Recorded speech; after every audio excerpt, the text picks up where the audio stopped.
নমস্কার বন্ধুরা, এই দেখুন আমি পিসের ব্যারেল কেটে দুটো ভাগ করেছিলাম, তার ভিতরে লাউ গাছ লাগিয়েছি। এই দেখুন আমার এই যে গ্রিল আছে, সেই গ্রিল বরাবরই এর উপর দিয়ে চলে গেছে। এই দেখুন এই মাথার থেকে এই মাথার গাছ,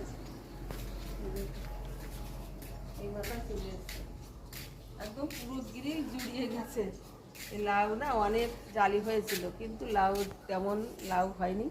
এখানে একটা লাউ হয়েছে, এই দেখুন একটা লাউ হয়েছে। এই লাউটা আমি পরে একদিন কেটে আপনাদের একটা নতুন রেসিপি দেখাবো। আজকে আমি লাউ কাটবো না, আজকে নিয়ে কাটতে এসেছি লাউর ডাঁটা।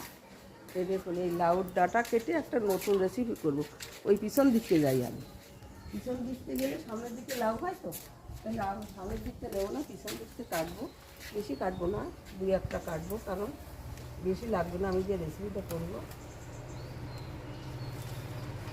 উঠবো না, উঠবো তো কাটা যাবে না।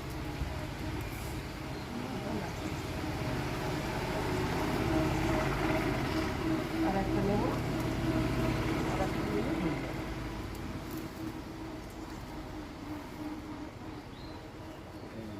গুঁড়া কাপড় এটা নিলেও হয়ে যাবে।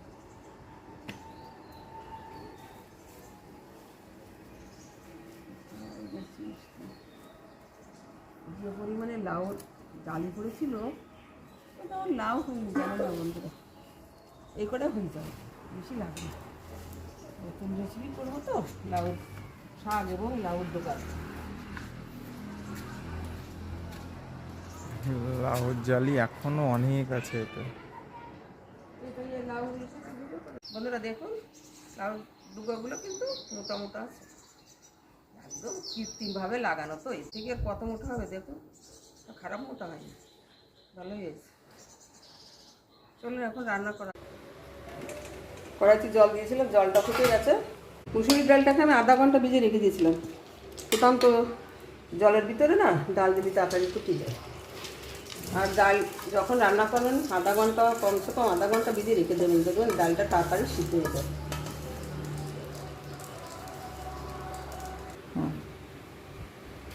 ডাল যখন সিদ্ধ করতে হবে তখন ডালের ভিতরে লবণ দিয়ে দিলে না তাড়াতাড়ি সিদ্ধ হয়। দিয়ে দিচ্ছি নুন, দিয়ে দিচ্ছি সিদ্ধ হওয়ার জন্য।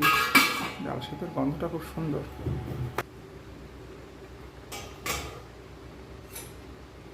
ডালটা সিদ্ধ হয়ে গেছে।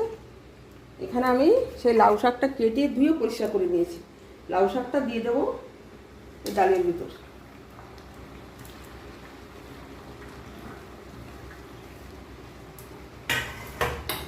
আর দিয়ে দিচ্ছি চিরা কাঁচা লঙ্কা এর সঙ্গে।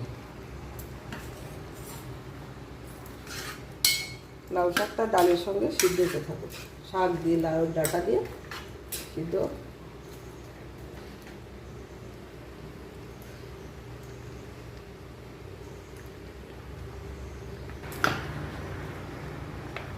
দিয়ে দেবো হলুদ,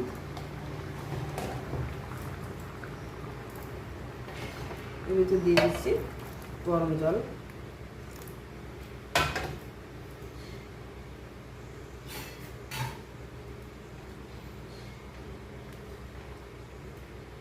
দিয়ে আবার ওদিকে দেবো। ডাঁটাটা সিদ্ধ হয়ে গেছে, কি সুন্দর সিদ্ধ হয়ে গেছে, খুব সুন্দর সিদ্ধ হয়ে গেছে। ফোড়ন দেওয়ার জন্য আমি এখন নামিয়ে নিচ্ছি। দিয়ে দিচ্ছি সর্ষের তেল,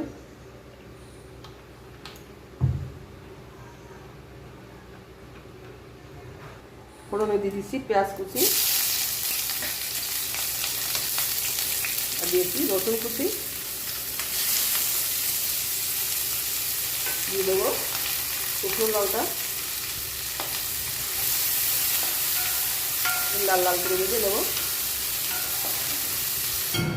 দেখুন পেঁয়াজ রসুনটা লাল লাল করে ভেজে নিয়েছি, ডাল এবং শাক ঢেলে দেবো।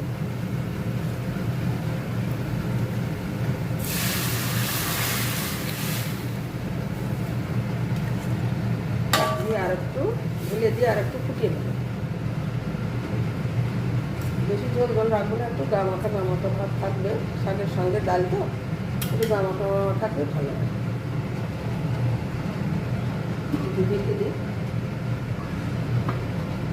দিয়ে দিচ্ছি ভাজা জিরের গুঁড়ো নামানোর আগে, দিয়ে দিচ্ছি অল্প করে চিনি।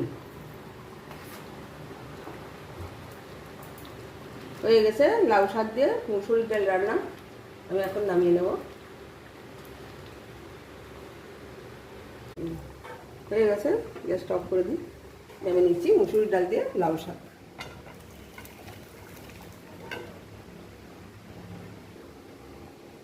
বন্ধুরা, এই লাউ শাক দিয়ে মুসুরির ডাল আমার রান্নাটা কেমন হয়েছে কমেন্টে আমাকে জানাবেন।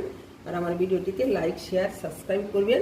যারা এই ভিডিওটি ফেসবুক থেকে দেখছেন তারা পেজটিকে ফলো করবেন। ধন্যবাদ, সবাই ভালো থাকবেন। খেয়ে দেখ তো লাউ শাক দিয়ে মুসুরির ডাল কেমন হয়েছে, খেয়ে বলবি কিন্তু। রং তো সুন্দর লাগছে।